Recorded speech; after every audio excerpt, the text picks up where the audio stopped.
다음은 신고가 종목 보겠습니다. 네. 역시 신고 내 황희연 팀장이 모셔가지고 제가 저도 배우잖아요. 그래서 신고가 종목 거래량 보는데 저도 그래서 신고가 종목을 요즘 좀 보고 있거든요. 네. 번데기 앞에서 주름을 못 잡아서 그런 거고 제가 이걸 한번 코너를 다룰까 하는 생각도 있는데 확실히 신고가 종목들이 왜냐하면 주가가 어려워도 신고가 가는 종목들은 있더라. 네. 개수가 많으냐 적으냐. 그렇죠? 그 전에 네. 보니까 제가 한 1, 2주 전부터 쭉 보는데 금융주들 그죠? 네. 보험주들. KB 금융주 쫙 갖고 그다음에 최근에 오르는 것들은 그 임플란트 관련주 네. 그렇죠. 이런 것들 그다음에 뭐 하이트진로 이런 거 다 사실 신고가 종목이거든요. 네. 그 제가 쭉 보고 있는데 확실히 신고가 종목들이 잘 가던데. 그럼요. 네네. 주가는 관성이라는 게 있기 때문에 네.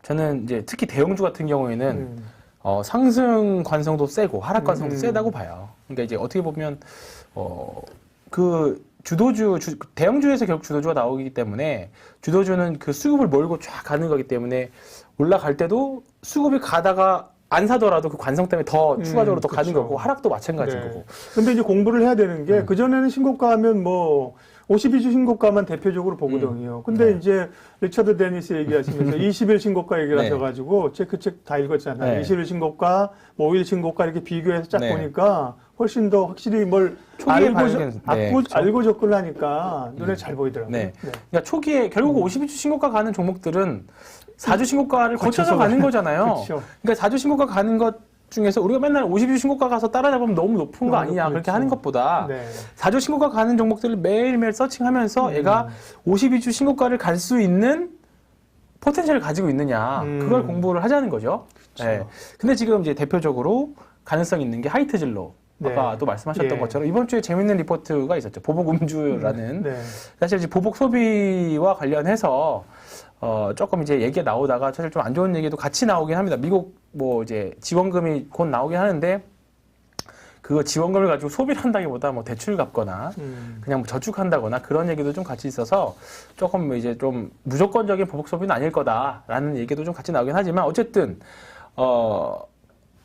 계속적으로 이제 백신을 맞고 있고 집단감 이제 면역이 상경돼서 거리두기도 완화가 된다라고 하면 지금 얼마나 술 애주가 분들은 밖에서 지금도 사실 식당 가면 제 사무실 근처라던가 뭐 어디 근처를 가면 잘 되는 식당 여전히 사람 많습니다.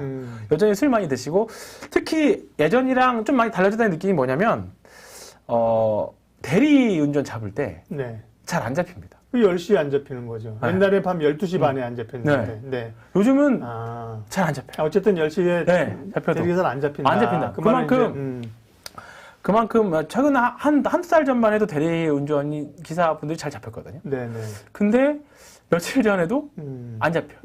그 말은 이제 밖에서 술 드신 분들이 많아졌다라는 거겠죠. 어떻게 보면 작은 사례일 수 있습니다. 뭐 이게 알 수 있긴 하지만 제가 생활에서 느끼는 건데 그 말인즉슨 이제 조금 더 거리두기 완화되고 이제 조금 더 백신이 더 많이 맞아서 거리두기 완화되고 한다라고 하면 술에 대한 소비는 지금보다 더 늘어날 수 있을 거고요. 특히 하이트진로 같은 경우에는 1분기 실적 안 좋을 거다에 대한 것들이 이미 작년 말부터 반영이 돼서 움직였고요. 그 또한 알고 있다? 네, 알고 있고 오히려 이제 1분기 주가가 먼저 지금 4주 신고가를 내고 올라가는 모습들인 거죠. 네, 이런 모습들이고 지금 공장 가동률을 아마 1분기 실적 나왔을 때 공장 가동률을 좀 더 확인을 해봐야 되긴 하겠지만 그 가동률이 작년 4분기 대비해서 좀 늘어났다라고 하면 주가는 다시 한번 전고점이었던 한 45,000원 정도까지는 해볼만 하는 거죠. 거래도 실려주고 있는 거죠? 그렇죠. 거래 충분히 실렸고 1월 초에 거래는 들어왔고 보고 그다음에 조금 거래량은 적은 종목이긴 하지만 동원 시스템즈 같은 종목들 이 종목들도 병 만드는 회사거든요. 동원 시스템즈 병 만드는 회사고요. 당연히 술 많이 팔리면 뭐 재활용한다고는 하지만 일단은 병도 많이 생산을 하기 때문에 동원 시스템즈도 같이 눌림목에 있는 종목이라고 보시면 될 것 같고요. 네, 이건 뭐 신고가 흐름은 아닌데 동원 시스템. 아닙니다. 했다 좀 더 눌림목. 그러니까 같이 참고해서 말씀드리는 거고요. 그 유통주들을 한번 봐야 될 것 같습니다. 일단은 아까 이제 댓글창에 패션 주식들 올라가고 있다 말씀도 하셨는데 이것도 어떻게 보면 소비 유통에 대한 것들인 거죠. 그래서 지금 신세계라던가 계속 뭐 쿠팡 상장 이후에 재평가에 대한 논란들이 있어서 신세계, 이마트, 그다음에 이번에 여의도에서 새롭게 열린 뭐 현대백화점, 그다음에 뭐 롯데쇼핑이 조금 고전하고 있습니다만 롯데쇼핑도 그렇고요. 뭐 BGF 같은 경우에 좀 약간 정치 테마주 좀 붙어 있어서 좀 예외일 수도 있긴 하겠지만 뭐 이런 편의점 관련 주식들도 마찬가지고 이쪽 주식 보시면 좋을 것 같고 그다음에 오늘 시장이 별로였음에도 불구하고 셌던 게 중에 하나가 아모레퍼시픽이었거든요. 화장품이 조금 관심이 있대요. 네. 일단은 대표적으로 소비하는 섹터인데 얌전하게 계속 이제 신고가 흐름 만들어내려고 하는 모습들이 있고요. 코스맥스, 저는 화장품 섹터 전체적으로는 코스맥스가 제일 좋아 보입니다. 일단 아주 신고가 만들었고요. 11만 원대에서 제 개인적으로는 11만 원대에 아주 좋은 매수 신호라고 생각했었거든요. 개인적으로. 근데 이제 고기를 뚫고 지금 12만 원까지 올라왔는데 지금도 사실 늦지는 않았다 생각하고요. 뭐 혹시나 좀 늘려주면 충분히 해볼 만하다 이렇게 보시면 될 것 같고 지금 그리고 금리 상승에 대한 이제 수혜 사실 적응하면서 조금 이제 보험주들이라던가 은행주들이 조금 이제 좀 고점의 냄새가 살살 좀 나긴 합니다만 많이 올랐어요. 네, 여전히 조금은 아직은 해볼 만한 여지는 좀 있을 것 같고요. 그리고 우리가 놀자주라고 표현하는 종목들 오늘은 강원랜드, 제주항공, 대명 소너시즌 뭐 이런 섹터들이 가겠는데 제주항공은 이제 코로나 직전 주가를 이제 다 드디어 회복했습니다. 코로나 직전 주가를 드디어 회복을 했고요. 그래서 망할 것처럼 생각했는데 그렇게 했지만 제가 이거 유상증자 했을 때 손님들이 반대하셨던 분들이 좀 있었어요. 네, 이거 망하는 거 아니냐.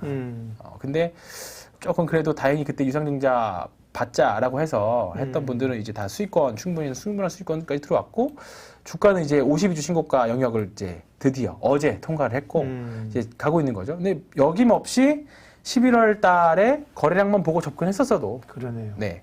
흔적을 남기는 주가는. 그러니까 말씀드린 게 무조건 거래량이 있다라고 무조건 가는 건 아니지만 거래량은 분명히 이유가 있다라는 거죠. 이런 거래량들은 이유가 있다. 근거가 되는 거죠. 그래서 충분히 이제 이 주식들은 저도 개인적으로 계속 장기 홀드로 보고 있습니다. 오히려 여행에 대한 것들이 좀 제재가 풀리고 그러면 오히려 좀 고점이 아닐까. 이제 실적이 본격적으로 기대된다. 그런 뉴스들이 나오기 시작하면 슬슬 차익 실현에 대한 내용인데 지금은 아직 사실 실적이 더 좋아질 여지가 훨씬 더 많이 남았잖아요. 그렇기 때문에 좀 사람들이 오히려 코로나 만약에 풀린다라고 하면 사실 올해 해도 쉽진 않을 것 같은데 이런 부분들에 대해서 기대감들이 더 많이 있기 때문에 충분히 해볼 만하다라고 이렇게 좀 보고 있습니다. 네. 기대감으로 가는 것도 많으니까요. 좀 그렇죠. 네, 기대감. 현실이 되면 뭐 기대감이라는 게 주식의 생리상 나중에 안 돼도 상관없다. 네. 관심도 없어. 네. 되고 안 되고 그죠? 네. 오히려 된다 그러면 차익 매물나 주가 빠져. 네. 네. 기대감으로 기대가는 게 기대가 굉장히 중요한 겁니다. 그러니까 네. 어렵죠. 네.